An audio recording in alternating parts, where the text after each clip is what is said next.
Il est 22h sur Sen Radio, l'heure du journal, voici les titres. Josette Kali. Recrutement de nervis par le pouvoir et appel à la violence de l'opposition. Le mouvement Diwan Bamba Fep craintif pour la stabilité du pays. Appel au calme pour éviter une répétition des manifestations de mars dernier. À 2 jours du 23 juin, le mouvement demande à l'opposition et à la société civile d'ajourner l'idée d'une manifestation. 48 heures après la fin de la tournée économique du chef de l'État dans le nord du pays, le mouvement Fouta Tampi exprime son mécontentement, une colère née du comportement des nervis sans défense. Il condamne le silence des organismes de défense des droits humains et interpelle les chefs religieux. Éducation, violence faite aux enseignants. Abdou Fati, secrétaire général du CELS authentique, sonne la mobilisation pour le respect du débrayage de ce mardi et de la grève totale de mercredi face à la montée de ces agressions d'élèves sur le corps enseignant. Il préconise la mise en place des commissions de discipline dans les différents établissements et invite les parents d'élèves à jouer pleinement leur rôle dans cette affaire. Tourisme et transport aérien, la réforme du guichet unique sera finalisée avant fin juin. Assurance du ministre Alioune Sarr. Un pacte de stabilité sociale a été paraphé pour la relance du transport aérien. Le ministère a présenté sa feuille de route aujourd'hui. L'actualité internationale et celle sportive vont boucler ce 22h mise en onde par Pape Laïdjé.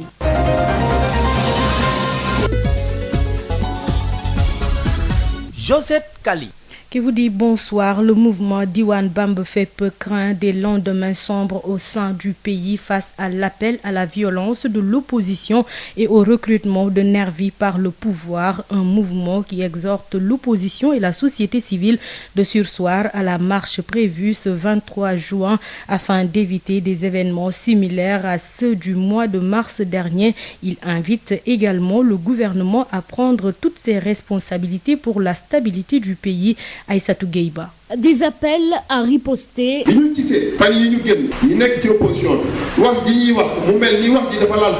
Recrutement de nervis. La presse nous a informé que lors de la tournée économique du chef de l'État, des nervis ont été recrutés par des partisans du chef de l'État et ont attaqué des individus. Des événements qui risquent de soulever une nouvelle crise à l'image des événements de mars dernier, avertit le mouvement Diwan Bamba Fep créé par Cheikh Ahmadou Karambake. Pour éviter d'éventuelles échauffourées, il demande à l'opposition et à la société civile de surseoir à la marche prévue ce 23 juin. Et pour éviter des échauffourées, nous demandons à l'opposition, à la société civile et aux partis politiques de surseoir à cette manifestation prévue le 23 juin prochain. Des guides religieux qui appellent à la sérénité. Ils invitent également le gouvernement à prendre ses responsabilités afin d'éviter le chaos au sein du pays.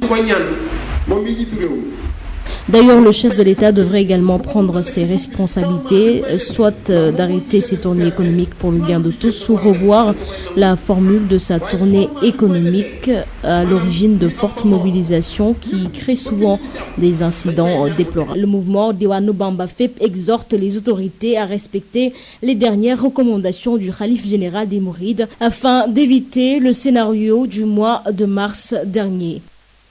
Aïssatou Gueiba, la coordonnatrice du mouvement Fouta Tampi, est très remontée contre les nervis qui l'ont passé à tabac lors de la tournée économique du chef de l'État au nord. Elle dénonce le mutisme des autorités et des organisations de défense des droits humains. Elle lance un appel aux chefs religieux et autres forces vives sur les dérives des nervis. Le mouvement Fouta Tampi faisait face à la presse au quartier général de Yanamar. Écoutons Aliou Sané du mouvement Yanamar au micro de Birama Ndiaye. Que d'autres voix puissent sonner à Fouta, au-delà des souteneurs du président Macky Sall, mais que le peuple Fouta, la majorité populaire de Fouta puisse s'exprimer pour crier son désarroi, pour que le président puisse entendre leurs cris de cœur et leurs cris qui symbolisent un ras-le-bol. Et vous avez vu ce qui s'est passé là-bas. Ils étaient là pacifiquement avec leur t-shirt rouge pour dire Fouta Tampi. Qu'est-ce qu'on a vu? On a vu à côté des forces de sécurité publiques qui étaient là, essayant de gérer la sécurité, il y a eu une centaine de nervis qui sont arrivés s'attaquer à eux. Et Fatoumata vient de nous dire que des nervis qui ne sont ni policiers, ni gendarmes, encore moins corps d'élite de l'État, prendre des grenades lacrymogènes qu'ils ont pris je ne sais où pour les jeter à des citoyens qui n'avaient que leur t-shirt et leur cri pour dire Fouta Tampi. Au-delà de ces grenades lacrymogènes, Fatoumata vient de nous dire qu'elle a été bastonnée, que d'autres femmes ont été bastonnées, que des jeunes ont été bastonnés jusqu'au sang. Ils ont été obligés de fuir Fouta et d'aller dans la brousse pour pouvoir rallier Dakar. Et ceci est un précédent dangereux. Ça fait maintenant un bon bout de temps, depuis des mois, que les Sénégalais s'inquiètent de ce phénomène des nervis qui est en train de prendre des proportions inquiétantes dans ce pays. Et on a vu qu'à chaque fois en Afrique ou ailleurs que des choses comme ça ont commencé, ça a fait le lit d'une guerre civile. Et on ne veut pas de cette guerre civile au Sénégal. Mais à l'impossible, nul ne sera tenu. Parce qu'aucun Sénégalais ne restera comme ça à regarder d'autres Sénégalais qui sont eux-mêmes victimes du système, victimes de l'échec des politiques publiques en matière d'emploi des jeunes, en matière d'éducation et d'insertion, être utilisés par le pouvoir pour des sommes dérisoires, à s'attaquer à d'autres citoyens et rester comme ça à leur tendre une autre joue. On ne leur tendra pas une autre joue. Disons aussi qu'à l'issue des discussions, il a été retenu avec nos frères et nos sœurs de Fouta Tampi que ceci ne pourrait pas rester impuni. On a vu durant les événements de mars dernier que des Sénégalais ont perdu la vie parce qu'ils ont été tués. Et jusque-là, malgré les exigences du peuple sénégalais en matière de lumière sur tout ça et responsabilité et sanctions, rien n'est fait jusque-là. Et aujourd'hui, à tout cela, vient s'ajouter ces actes criminels qui ont été commis, dont sont victimes nos frères et nos sœurs de Fouta Tampi. Et donc, des plaintes seront déposées ici au niveau national et au niveau international. Éducation dans cette édition, débrayage demain mardi 9h, grève totale mercredi à l'appel du G7 pour dire stop aux violences faites aux enseignants dans le milieu scolaire. Abdou Fati, secrétaire général du CELS authentique, demande aux enseignants d'observer le mot d'ordre. Il invite les parents d'élèves à jouer leur partition et que l'autorité exhibe surtout les commissions de discipline dans les écoles pour que ces gestes ne puissent prospérer. Il attire également l'attention du ministère de l'Éducation nationale sur les dysfonctionnements notés dans le recrutement des 5000 agents qui doivent faire la formation. Abdou Fati, secrétaire général du CELS authentique, membre du G7, au micro de Denisia Sambou.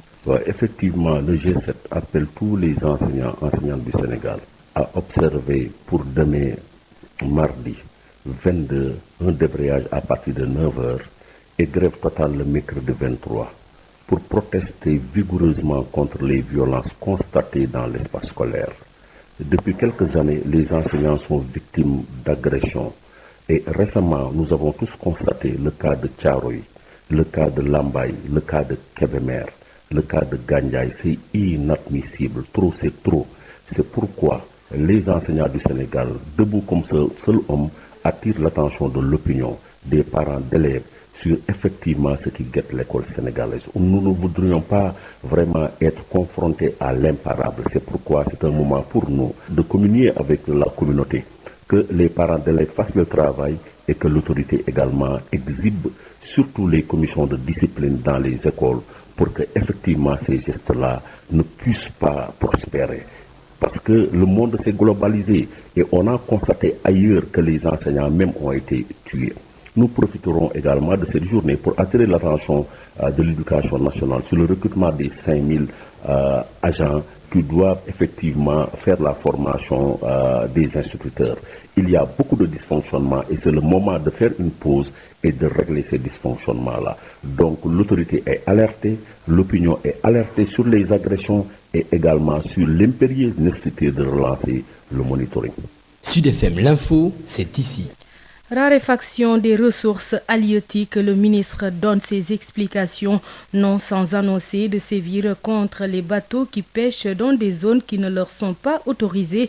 Alioune Ndoye, ministre de la Pêche, au micro de Lamine Gueye Samane. Vous savez, aujourd'hui au niveau mondial, les ressources deviennent insuffisantes par rapport à la progression de la population. Vous connaissez ce qu'on appelle les phénomènes upwelling qui font que les poissons migrent. Suivant les saisons, ça migre et le pêcheur, connaissant bien la mer, a tendance à suivre ce poisson. Donc quand il est en Mauritanie, il va en Mauritanie, quand il revient au Sénégal, il revient au Sénégal. C'est ça la réalité. Aujourd'hui, il se trouve que nous sommes énormément d'acteurs qui attaquons cette ressource. La pêche artisanale, c'est quand même 85% des débarquements dans ce pays. Donc c'est le principal acteur.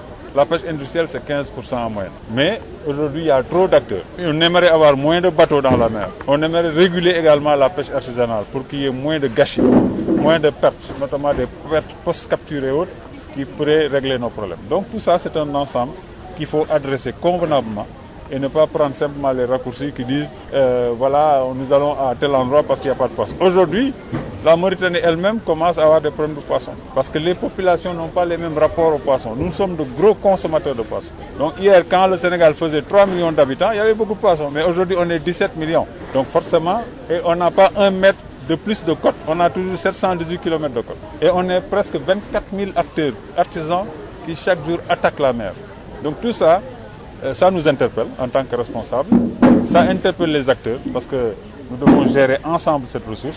Il y a des pratiques nocives qu'il faut combattre, comme celle-là, qui consiste à venir dans des zones de pêche non autorisées pour un bateau, venir pêcher là-bas. Cela est inacceptable. Et chaque fois que ce sera détecté, nous sanctionnerons de la façon la plus sévère ces acteurs-là et nous pourrons aller jusqu'au retrait de leur licence. Ça, c'est un message que je leur donne qui est très clair.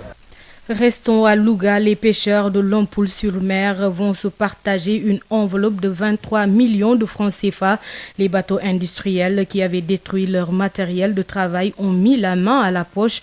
C'est un avertissement selon le ministre Alioune Ndoye qui était à Lompoul, Lamine Gueye Samane. Hôte des pêcheurs de Lompoul-sur-Mer, Alioune Ndoye avait dans ses valises une enveloppe de 23 millions de francs CFA. Une somme récupérée auprès des bateaux industriels accusés par les acteurs de la zone d'avoir sauvagement détruit une bonne partie de leur matériel de travail il n'y a pas longtemps. Alioune Ndoye, ministre de la Pêche et de l'économie maritime. Aujourd'hui, l'intégralité de la somme qu'ils avaient déterminée comme étant le niveau de dégâts qu'ils ont subi a été payée par les amateurs concernés et nous sommes venus avec cette somme que nous allons mettre entre les mains du gouverneur qui va appliquer justement ce rapport qu'ils avaient envoyé eux-mêmes pour indemniser ces gens-là. Et faites confiance au service, le travail sera fait. Les pêcheurs étaient partis en haute mer pour s'attaquer aux armateurs incriminés. Plus jamais ça, conseille le ministre. Demandez aux acteurs d'éviter d'essayer de se faire justice eux-mêmes en mer parce que ça présente énormément de risques. Ça n'en vaut pas la peine. L'essentiel est qu'ils prennent les informations quand il y a des choses comme ça et qu'ils transmettent cela au service. Donc vraiment insister que nul n'a le droit de se faire justice soi-même et que l'abordage en mer est strictement interdit. Et ils exposent leur sécurité, leur vie et ça n'en vaut pas la peine parce qu'il s'agit de matériel. Chaque fois, prenez les numéros des bateaux concernés. Vous avez des téléphones souvent, filmez-les et remettez cela au service et faites confiance au service, le travail sera fait. Les pêcheurs de Lompoul-sur-Mer ont mis à profit cette visite du ministre pour égrener un chapelet de doléances. Ce dernier dit avoir pris bonne note. Lamine Gueye Samane, Louga, Sud FM. Lamine Gueye Samane, pour régler le problème de l'emploi au Sénégal, il est nécessaire de positionner les jeunes dans l'employabilité, l'entrepreneuriat, mais aussi d'accompagner les petites et moyennes entreprises en renforçant leur compétitivité. C'est du moins la conviction du directeur de la planification des études et du suivi-évaluation de l'ADPME qui prenait part ce lundi à un atelier de restitution de l'étude sur les fenêtres régionales dans le cadre du projet développé l'emploi au Sénégal. Les détails avec Yves Tenda. L'objectif de cet atelier, c'était de partager avec les différents acteurs économiques de la région de Saint-Louis les résultats de l'étude sur les fenêtres régionales dans le cadre du projet Développer l'emploi au Sénégal. Dr Ibambey est le directeur de la planification des études et du suivi-évaluation de l'ADPME. Je rappelle que c'est une étude qu'on a faite dans le cadre du projet Développer l'emploi avec l'AFD, l'Agence française de développement, qui est notre bailleur, pour un peu revisiter les potentialités au niveau local, revisiter également les chronoporteurs au niveau des régions, mais également voir le dispositif local d'appui aux entreprises. Parce que pour régler le problème de l'emploi au Sénégal, il faut positionner les jeunes dans l'employabilité, dans l'entrepreneuriat, mais également accompagner les entreprises, les PME-PMI, qui représentent 99,8% des entreprises au Sénégal. Il faut renforcer leur compétitivité. La question de la formalisation des petites entreprises reste l'une des préoccupations de ces acteurs économiques qui se sont longuement penchés sur les opportunités qu'offre la région. On a bien pris note de leurs préoccupations par rapport à l'étude. On a parlé des opportunités de la région, tout ce qui est horticulture, tout ce qui est produits halieutiques, les métiers dans l'halieutique, les métiers aussi dans la transformation des produits agricoles.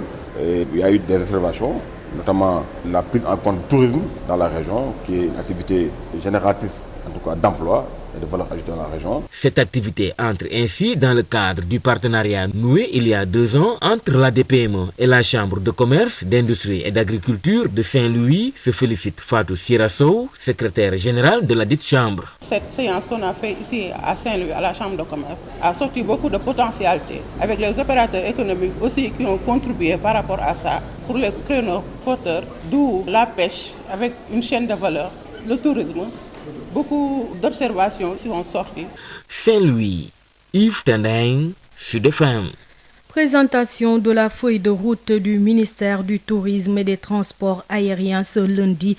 L'objectif de faire de notre pays un hub aérien sera atteint, assurance du ministre Alioune Sarr qui annonce que la réforme du guichet unique devrait être finalisée avant la fin du mois de juin et se félicite de la signature du pacte de stabilité sociale et de relance du transport aérien le 20 avril dernier. Alioune Sarr et avec Hafsa Elimanouane. Cette stratégie donc constitue une étape importante dans l'atteinte de notre objectif de faire du Sénégal le premier hub aérien sous-régional. L'étape de conception qui a permis de traduire cette vision du chef de l'État, le président Macky Sall, en 4 piliers stratégiques et de la décliner en 13 objectifs stratégiques et 21 projets phares est maintenant achevée.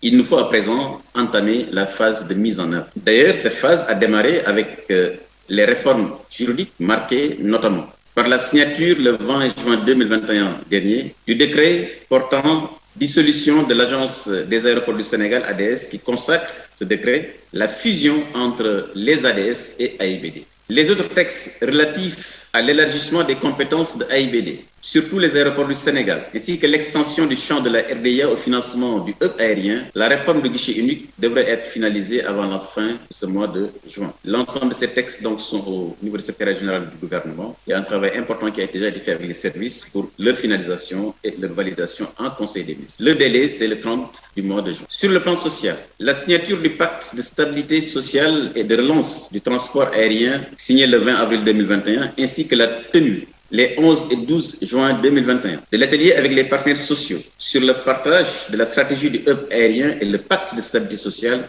vont permettre aux travailleurs, qui sont les principaux acteurs de notre système, de s'approprier cette grande ambition. Je me réjouis de l'organisation de ce séminaire qui a permis un dialogue franc et constructif sur les actions à mettre en œuvre. Ce dialogue permanent avec les partenaires sociaux doit être maintenu afin de créer un climat social apaisé sans lequel aucune grande réalisation ne pourrait être menée à bien dans le secteur. Les objectifs seront atteints. Le Sénégal nous a bien formés. Il nous appartient maintenant de prouver que nous sommes capables et nous méritons justement cet effort que la nation a fait sur nous. Le directeur général de l'AIBD revient sur les 6 projets qui vont faire de notre pays un hub aérien international. Doudouka rappelle qu'il s'agit entre autres de la gestion et de la rénovation des aéroports régionaux, du renforcement de Air Sénégal et de l'autorité de l'aviation civile. Doudouka toujours avec Hafsa Elimanouane. Nous avons retenu 6 projets urgents, donc la gestion et la rénovation des aéroports régionaux au coût de 65 milliards. Le PRAS 1, l'aéroport de Matam en fait partie, mais les autres aéroports également du PRAS 2 en font partie. Et donc c'est Cap Skirring, comme nous avons estimé, milliards, Bakel, Imenti, Sédhiou, Linguère, Podor. Le deuxième projet urgent, c'est le centre de maintenance aéronautique. Donc la première phase du centre de maintenance aéronautique, MRO, pour 30 milliards. Le troisième projet urgent candidat, c'est l'Académie de l'aviation en collaboration avec l'école de l'air. Le quatrième projet urgent, c'est le renforcement de l'autorité de l'aviation civile, donc ANACIM. Le cinquième projet, c'est dans les 130 milliards. Le cinquième projet urgent, c'est le renforcement d'Air Sénégal, la première phase. Le business plan que Air Sénégal avait présenté en conseil présidentiel avait estimé une phase d'urgence de 50 milliards. Et enfin, la sécurité et la sûreté des aéroports, surtout des aéroports régionaux avec leur mise en norme et aussi le renforcement de la sécurité du principal aéroport AIBD. Donc, dans le but d'accélérer la mise en œuvre de ces projets urgents, nous avons préconisé au gouvernement la stratégie de financement en 2 étapes. D'abord, la mobilisation par l'État du Sénégal à travers AIBD et ça d'un financement, on l'a appelé phase d'urgence de 200 milliards sous forme de crédit relais. avec une garantie de l'État qui se fera en 2 étapes. D'abord cette mobilisation, mais également pour ne pas grever le niveau d'endettement de l'État, la signature d'une convention de cession entre l'État du Sénégal et AIBD SA, convention de garantie ou cession de garantie pour que AIBD puisse prendre en tout cas sur garantie de l'État. Direction Tivaouane, renouvellement du bureau de la Fédération des associations de Serigne Dara et associations islamiques, un prétexte pour ausculter les difficultés auxquelles les maîtres coraniques et les talibés sont confrontés malgré les efforts consentis par l'État. Babacar Sow. Renouvellement du bureau de la Fédération nationale des associations islamiques des Serigne Dara du Sénégal, un conclave de 3 jours à Ndiassane dans le département de Tivaouane pour ausculter les nombreuses difficultés auxquelles les Dara du Sénégal sont confrontés, la mendicité des talibés, mais aussi le manque d'assistance des autorités sénégalaises. Ousmane Dia, le chargé de communication de la Fédération des associations islamiques des Serigne Dara du Sénégal sur le sujet du jour. Le problème des Serigne Dara, le problème des talibés, on va discuter comment on va faire pour améliorer les Dara. Je veux que vous venez de voir les talibés dans les rues parce qu'il n'y a pas d'aide alimentaire. Mais si on a vu aide au niveau de l'État, tu ne viens pas parce que je veux voir que l'État Sénégal amène aide pour les talibés et pour les Serigne Dara. Ils viennent d'aider les professeurs de français et l'arabe pour lutter contre la mendicité. Nous, on ne voulait pas que les talibés allaient dans la rue. Mais pourquoi? Parce que les Serigne Dara, ils amènent les talibés, mais il n'y a pas quelque chose à donner aux talibés. C'est pour cela que les talibés viennent dans les rues. Mais si on vit des aliments, on va laisser ça. Une fédération qui dénonce le 2 poids, 2 mesures constaté entre l'enseignement français et l'enseignement coranique malgré les efforts du gouvernement au niveau des programmes. Ousmane Dia. Le problème des Serigne Dara, le problème des talibés,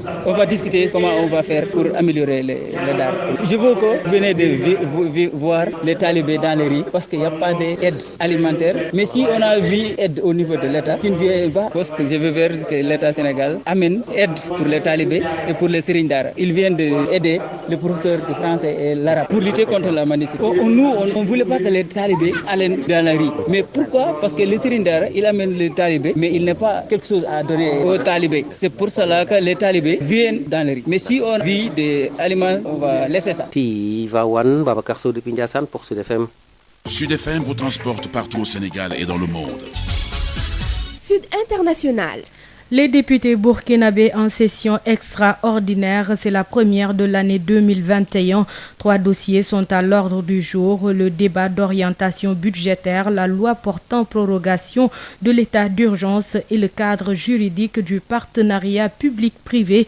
La cérémonie d'ouverture de la session présidée par le président de l'Assemblée nationale, Alassane Bala Sakandé, a été brève. Le point de la cérémonie avec Mathieu Somda. La session extraordinaire s'ouvre à la demande du gouvernement au regard de certaines urgences. L'application de l'état d'urgence présente des acquis sur le terrain et donc nécessite une prorogation. Le ministre en charge de la communication, Ouseni Tamboura. L'état d'urgence actuellement en vigueur devrait s'épuiser le 12 juillet de cette année. Donc nécessairement, puisque nous sommes toujours dans un contexte de lutte contre le terrorisme et l'insécurité, les rapports d'évaluation indiquent qu'il y a des acquis de l'application de cet état d'urgence et qu'il y a lieu de continuer naturellement avec ce régime d'état d'urgence. Le débat sur la programmation budgétaire est aussi une urgence. Le ministre Ouseni Tamboura. Le débat sur la programmation budgétaire, c'est une loi organique, donc la loi des finances qui exige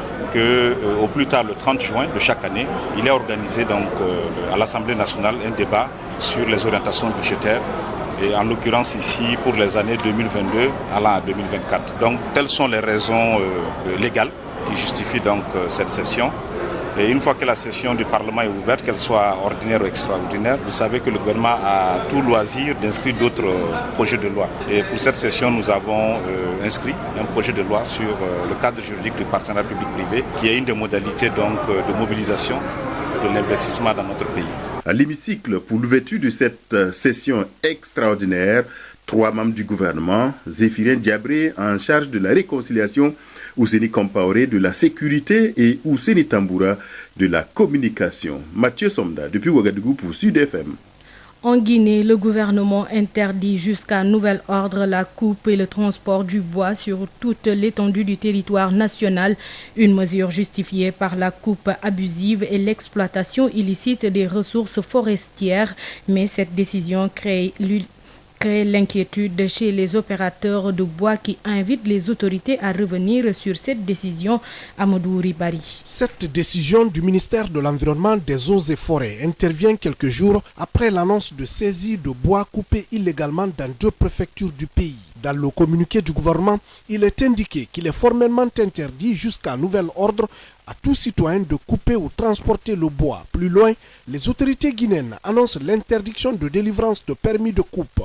Des opérateurs de bois sont pris de court par cette décision. De communiquer pareil là, c'est la première fois. On dit suspendu jusqu'à nouvel ordre. L'interdiction, depuis que le professeur est venu au pouvoir, les 3 mois là, ça s'est concentré sur le reboisement. Les opérateurs de bois dénoncent une décision unilatérale des autorités. Pour Abdoul Malik, ce secteur emploie beaucoup de jeunes et permet à l'État de renflouer ses caisses. C'est pourquoi il invite le gouvernement à miser sur le reboisement. On a des bois qui sont en cours de route. Il y a des véhicules qui sont arrêtés présentement, on ne peut plus rentrer. Bon, ça nous fait mal. J'ai mon argent, ça va dans les 20 millions. Ces exploitants de bois pensent que cette décision du gouvernement est irréaliste. Mais au ministère de l'Environnement, des Eaux et Forêts, on n'entend pas reculer.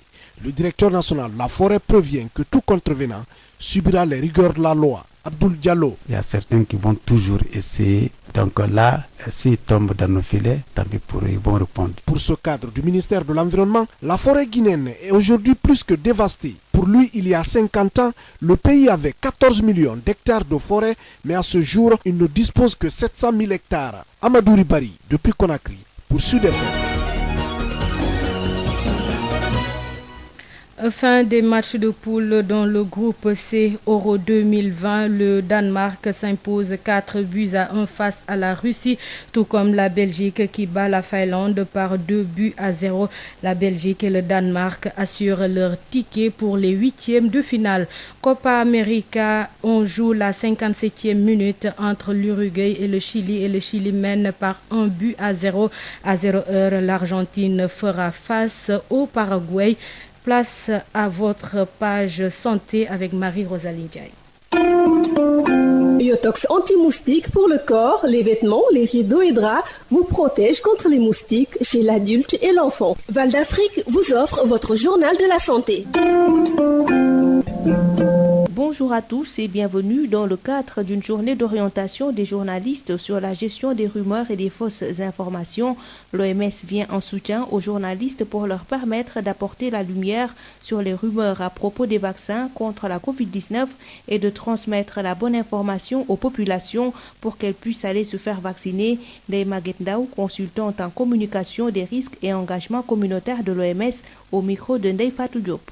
Je pense que cet atelier, comme je l'ai dit tout à l'heure, vient à son heure dans la mesure où ça s'inscrit dans le cadre d'un partenariat entre l'Association des journalistes en santé, population et développement, l'Association des Badjanugor et l'Association des relais communautaires, dans le cadre d'un partenariat entre l'OMS et ces 3 OSC-là, pour les appuyer dans le cadre de la lutte contre la Covid-19 et également pour les aider à pousser les populations à adhérer à la vaccination. Dans le cadre de cet atelier précisément, il s'agit un peu d'appuyer les journalistes, de les aider dans la gestion des rumeurs. C'est important, la gestion des rumeurs et la gestion des feedbacks communautaires, dans la mesure où les journalistes sont chargés de gérer les informations. Ils sont chargés de donner l'information à la communauté, donc c'est important qu'ils soient formés dans la gestion des rumeurs pour un peu pallier aux rumeurs qui sont diffusées dans les réseaux sociaux comme dans les autres canaux de diffusion des messages, pour que les populations puissent un peu éviter ces rumeurs-là dans le cadre de la Covid-19 et aussi dans le cadre de la vaccination.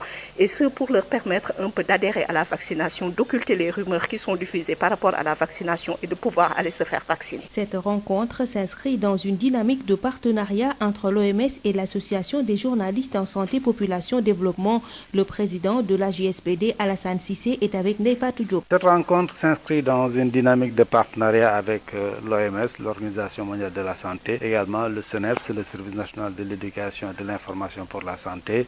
Ça permet aux journalistes d'être bien outillés et bien formés sur la gestion, mais également dans la lutte contre la COVID-19. Et pour cet atelier spécifique, on est dans une dynamique de donner les éléments d'information aux journalistes, notamment sur la gestion des rumeurs, sur les fake news, mais également sur les fausses informations qui sont diffusées dans le cadre des partages vraiment au niveau des réseaux sociaux, des fausses rumeurs sur la lutte contre la COVID-19. Et c'est à cet effet-là que dans le cadre vraiment de ce partenariat avec l'OMS et le CNEPS, on a sollicité le ministère de la Santé pour former vraiment les journalistes sur ces questions-là. Et on espère qu'à la sortie vraiment de cet atelier, que les journalistes soient mieux outillés, mieux dotés pour bien savoir comment gérer les informations, mais également éviter les pièges des rumeurs, surtout avec cette déferlante, à savoir les réseaux sociaux, qui sont une porte ouverte vraiment pour la diffusion de fausses informations, mais surtout de rumeurs. C'est tout pour aujourd'hui. Merci de nous avoir suivis. Biotox anti-moustique pour le corps, les vêtements, les rideaux et draps vous protège contre les moustiques chez l'adulte et l'enfant. Val d'Afrique vous a offert votre journal de la santé.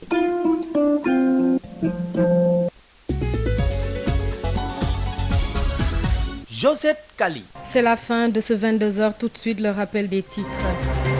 Recrutement de nervis par le pouvoir et appel à la violence de l'opposition. Le mouvement Diwan Bamba fait peu craintif pour la stabilité du pays. Appel au calme pour éviter une répétition des manifestations de mars dernier. À 2 jours du 23 juin, le mouvement demande à l'opposition et à la société civile d'ajourner l'idée d'une manifestation. 48 heures après la fin de la tournée économique du chef de l'État dans le nord du pays, le mouvement Fouta Tampi exprime son mécontentement, une colère née du comportement des nervis. Sans défense, il condamne le silence des organismes de défense des droits humains et interpelle les chefs religieux. Éducation, violence faite aux enseignants. Abdou Fati, secrétaire général du CELS authentique, sonne la mobilisation pour le respect du débrayage de ce mardi et de la grève totale de mercredi face à la montée de ces agressions d'élèves sur le corps enseignant. Il préconise la mise en place des commissions de discipline dans les différents établissements et invite les parents d'élèves à jouer pleinement leur rôle dans cette affaire. Tourisme et transport aérien, la réforme du guichet unique sera finalisée avant la fin du mois de juin. Assurance du ministre Alioune Sarr. Un pacte de stabilité sociale a été paraphé pour la relance du transport aérien. Le ministère a présenté sa feuille de route aujourd'hui. L'actualité internationale et celle sportive ont bouclé ce 22h mise en onde par Pape Laïdjei. Vous pourrez suivre juste après Sud Nutrition avec Marie-Rosaline Ndiaye et le docteur Bintou Chersek. Ensuite, la rediffusion de votre émission Djanobi avec El Hadj Maodo Faye. Bonne suite des programmes sur la 98.5 Sud FM Sen Radio.